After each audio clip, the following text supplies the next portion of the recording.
This is Tim Bryce with my column titled, Our 1964 Plymouth Valiant. Men tend to have a love affair with their automobiles, particularly the first few they drive. As for me, it was a 1964 Plymouth Valiant, painted red, with a red interior and a black convertible roof. This was the car I first learned to drive and took my behind-the-wheel driver's test when I was 16.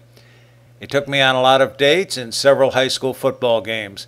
My parents bought it new in Connecticut, and we took it with us when we moved to Chicago and Cincinnati.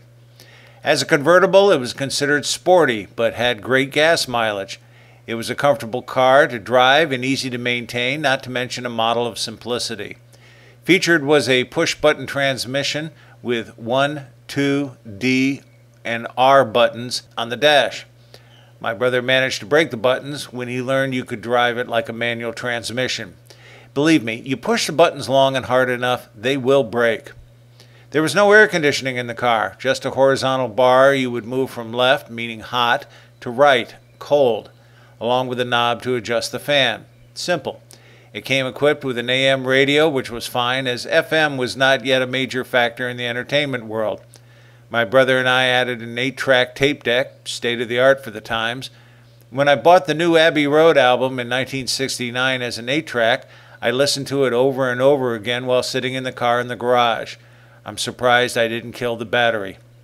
Inside the engine compartment was a 6-cylinder engine, battery, air filter, and so on, all of which was easy to access. So much so, we would change the oil and filters ourselves. You could change the battery in less than 5 minutes. Simple. The windows and retractable roof were manually operated. It would take less than a minute to put the convertible top down or up. It was also the first car we had with standard seat belts. My father taught me how to drive in the Valiant, and we started by traversing the neighborhoods before I graduated to the open highway. Frankly, it was a great car to drive, not to mention to learn to drive. Yes, we were taught to change the tires and care for the car. More importantly, he taught me the value of keeping a set of jumper cables and a good tire iron in the trunk. During the Great Blizzard of 1967 in Chicago, my father happened to travel out of town on business. The weather was so bad it took him days to return home. Since he had left the Valiant in O'Hare's parking lot, we had to go and retrieve it. Unfortunately, it was covered under several feet of snow. We patiently removed the snow, but the battery was dead. Next to the car was a pickup truck, so we removed the snow from it, popped the hood open, and put the jumper cables on, and voila! The Valiant started right up.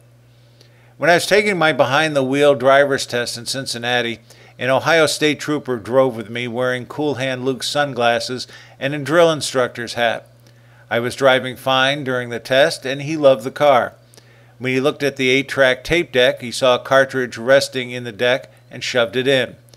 As I had forgotten I had left it on a loud setting, I suddenly heard Jimi Hendrix blaring All Along the Watchtower from his Electric Ladyland album.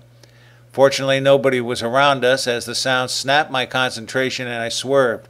Fortunately, I regained my composure and turned the volume down. The DI wrote something on his clipboard, but I still passed the test.